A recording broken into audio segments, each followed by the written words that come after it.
So you guys have been hearing me talk about doing my inch loadout because I'm planning on hitting the trail in March. So let me show you what I got, what I'm waiting on, and what I'm building out. So if you're thinking about building yourself out a bag, you at least have the basics.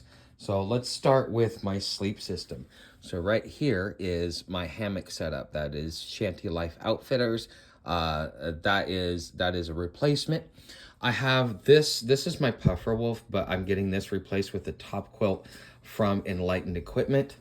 This is my underquilt, which is from Eno, but I'm also getting an underquilt from Enlightened Equipment that gets me down to 0 degrees.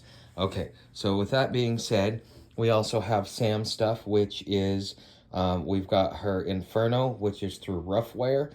And this was a gift, which is a tie out so that when we get into camp, if I don't want her running off, I could put her on a leash. And then that is her replacement saddlebags from Roughwear as well. This is the proper size. This is my water. So as you see, this is one of the few original things that I have, which is my 6-liter bladder. I have my water filter through Nature Nova. I needed it for a front load. Also, I have got my base layer, which is 320 weight merino wool, top and bottom. And then right here, what you have is my first aid kit. That's my wipes for the bathroom. This is my electronics. And then you're always going to need all kinds of different bags. And like when you start moving food and stuff. So like these number 10 can here, each one of these will fill a gallon bag.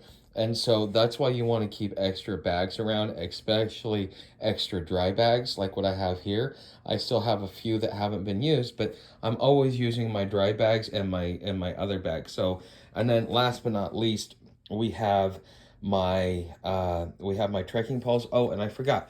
So I have 3 methods to cook. So as you see here, I have my twig burner, I also have butane, and I also have isopropyl alcohol in case I get into a situation where I need one of them doesn't work. At least I have something that will work, because the butane will work when everything's too wet and it may be too windy to even run the alcohol burner, or things like that. So I have to be versatile, especially on my cooking. Doesn't cost that much extra to make sure that you have those things. But this is what I've done, and this is my basic loadout that I'm building out. I'm just waiting on 2 pieces of equipment and then a replacement pack, and it should all be good.